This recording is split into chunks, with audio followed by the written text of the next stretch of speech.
सुरेन्द्रपुर फुंखा क्लाबनि बानजायनायाव नैथि थानेश्वर बसुमतारीनि गोसोखां जोलुर बादायलायनाय खुंफुंनो साखाफारा।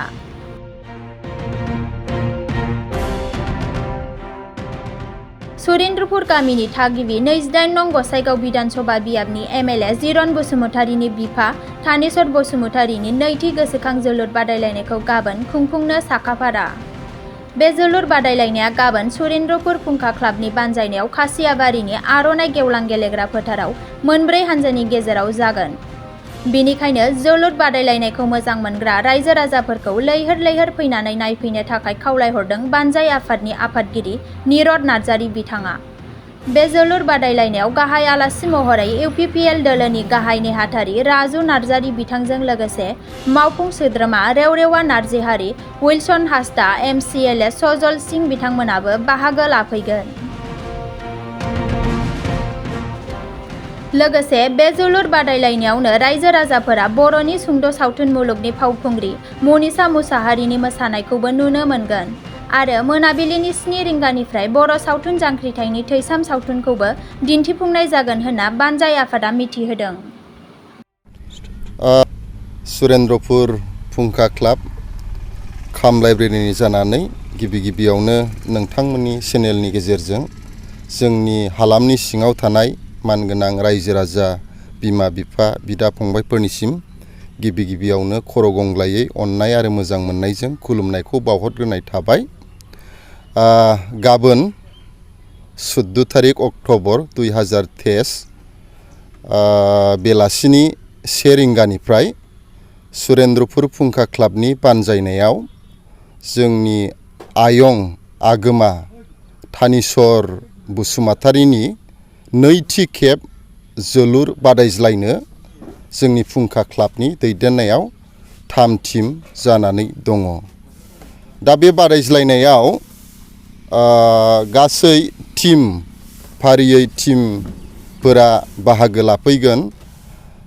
सानसोरां एफसि, दतमा एफसि, जिबि एफसि आरो फुंखा एफसि बिथांमोना बानजाय आफादजों क्लाबजों हांख्रायजानाय बायदि बिथांमोना बे बादायज्लायनायाव बाहागो लाफैगोन आरो जोङो क्लाबनि जानानै फारियै हाबाफारिखौ मेहेरगोनां खालामनो होननानै माखासे जोङो दैदेनगिरि गभर्नमेन्टनि आरो स्टुडेन्टस इउनियन आरो गोबां अर्गेनाइजेसननि दैदेनगिरि बिथांमोनखौ जोङो लेंहरनाय जादों। बिनि गेजेराव जोङो गाहाय आलासि हिसाबै सेन्ट्रेल इउपिपिएलनि गाहाय नेहाथारि सार राजु नार्जारीखौ जोङो हांख्रायदों।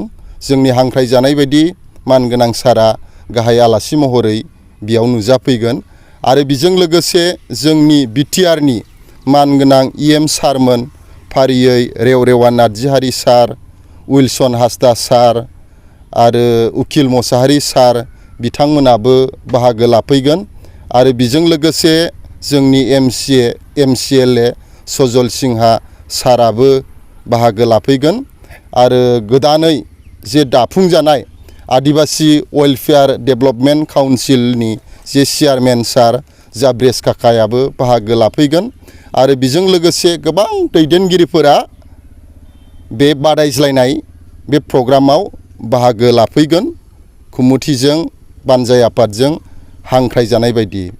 आरो बेजों लोगोसे मोनसे गोजोनथाव खौरांबाव जों बेखौबो बुंनो जोङो लुबैदों आरो जोंनि रायजो राजाफोरनो जोङो खोन्थानो हास्थायदों। बे हाबाफारियावनो बे बादायज्लायनायावनो हाबाफारिखौ कालारफुल खालामनो थाखाय जोंनि मुंदांखा बर' सावथुन मुलुगनि फावखुंग्रि शर्ट मुभिनि आर्टिस्ट, एक्ट्रिस, हिर'इन होननानै जों बयखौबो मिथिगौ मुंदांखा दायो मनिषा मुसाहारि बिनानावाबो हाबाफारिखौ समायना खालामनो थाखाय बानजाय आफादजों हांख्रायजानाय बायदि बिनानावाबो बाहागो लाफैगोन आरो मोनसे हाबाफारि जोंहा दंबावो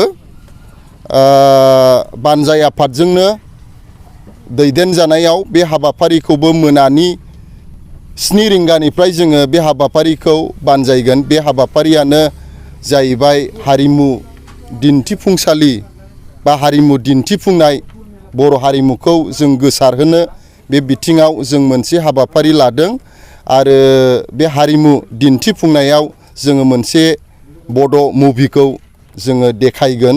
बेनो जाहैबाय जांख्रिथायनि थैसाम। बिनिखायनो जों खावलायदों जोंनि ओनसोलनि जेसेबां जोलुरखौ मोजां मोनग्रा आरो बर' हारिमुखौ मोजां मोनग्रा रायजो राजाफोरखौ जोङो गुरैयै खावलायदों क्लाबनि आरो बानजाय आफादनि जानानै जाहाथे सम बायदि लैहोर फैनानै बे बादायज्लायनाय आरो हारिमु दिन्थिफुंनायखौ जाफुंहोफैयो। बेखौनो जोङो क्लाबनि आरो बानजाय आफादनि जानानै गुरैयै नोंथांमोननि चेनेलनि गेजेरजों जोङो खावलायहरबाय। ओरैनो बादायज्लायनायाव जोलुर बादायज्लायनायाव बान्था हिसाबै जोङो चेम्पियन ट्रफिनि थाखाय जोङो नोगोद 30,000 लोगोसे ट्रफि आरो बेजों लोगोसे रानार्स आपनि थाखाय जोङो नोगोद 20,000 आरो लोगोआव ट्रफि आरो बेजों लोगोसे बेस्ट अफ प्लेयार जोङो सायख'नाय जागोन।